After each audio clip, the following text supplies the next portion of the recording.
radiocarbon has been used to date rocks. Whenever they think of radioactive dating, they think of radiocarbon because that's what they're used to hearing. But radiocarbon isn't used to date rocks because most rocks don't have carbon in them. And what we need is organic carbon because it's intrinsic to the methodology or how you understand how radiocarbon works. How does a tree then get carbon-14 in it? Well, it's simple because the radiocarbon is produced in the upper atmosphere. Cosmic rays bombarding the Earth's atmosphere turns nitrogen atoms into carbon-14 atoms, which circulates into the carbon dioxide that we breathe.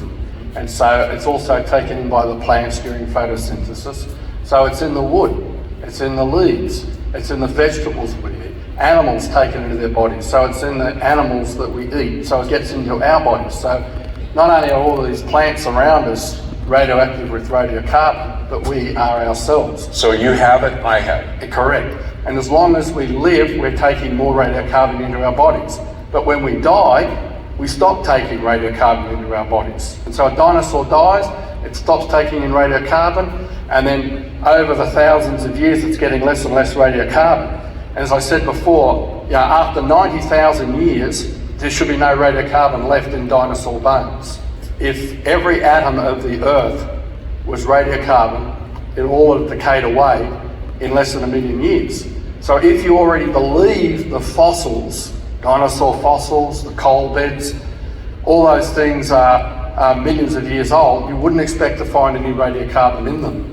And yet you do. And this is one of the things that we found when we studied petrified wood like this at different levels in the geologic record. I was doing research on this. I was collecting samples in England, in Australia, and I sent them to radiocarbon laboratories, and sure enough, they had radiocarbon in them. So this is another aspect of this whole time question, because if these things are believed to be millions of years old, like this petrified wood, and yet it has radiocarbon in it that says it's only thousands of years old, then it means that it calls into question the conventional time frame. And so we wanted to test this because we'd seen in the literature, this is in the conventional literature, in the 1980s they developed a new methodology for measuring radiocarbon. They could count atoms of radiocarbon. That's how good it was.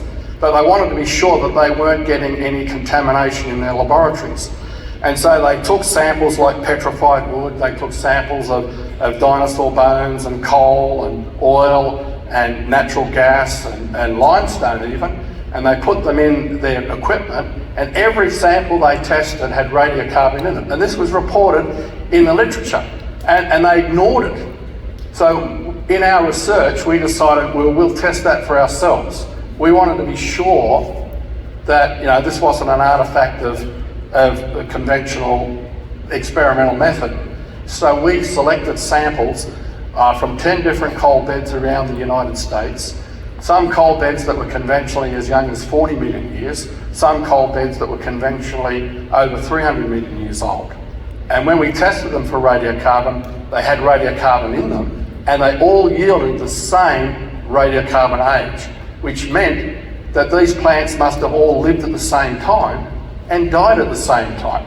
And that fits the flood paradigm, because these would have been pre-flood trees that were all buried together at the same time.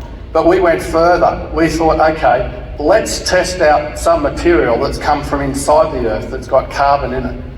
So we selected diamonds, because diamonds come from deep inside the Earth. Remember the volcano that we were at? Yes. The SP crater? Well, from inside the Earth, we have these volcanic eruptions that bring diamonds up. They're made down deep inside the Earth, which means the diamonds have never been in contact with the atmosphere until they're brought to the surface. Because carbon-14 is produced in the atmosphere, we wouldn't expect them to have any radiocarbon in them. Because also, they're the hardest substance known, so they can't be contaminated. So even when they arrive at the Earth's surface, you're not going to exchange carbon-14 in the atmosphere with carbon in the diamond. So whatever the diamond brought up from the depth has been bottled up and locked in. So we tested the diamonds. We got several diamonds from Africa, and every one of those diamonds yielded radiocarbon at much the same age. It was detectable radiocarbon. Now we presented this research at a conference, the American Geophysical Union, one of the largest bodies of geologists that get together. We had a poster presentation, and unbeknownst to us, one of the scientists that saw our presentation of the diamond evidence was from a radiocarbon laboratory. So he went back to his own university radiocarbon laboratory, got his own diamonds, and reported similar results to what we had found. Here's the sticking point. The diamonds are supposed to be between 1 and 3 billion years old. That's the conventional age. For them to be only thousands of years old flies in the face of the conventional wisdom. So again, this is an illustration. We did our own sampling, got our own laboratory results, and verified what was already in the open scientific literature for several decades, whether it's petrified wood, coal, dinosaur bones, the shells of shellfish. They all contain radiocarbon, all through the fossil record. And so that tells us that these layers aren't millions of years old. When we're talking about radiocarbon, these radiocarbon results, we're talking about an Earth that's only thousands of years old. We're talking about trees being buried in coal beds all in the 1 year during the flood. That's why they gave the same age. Then that's radically different from the conventional paradigm. They've excluded God from the picture, and that's why they can deliberately choose to ignore the evidence. It's not that the evidence isn't there, it's that they've chosen to ignore it.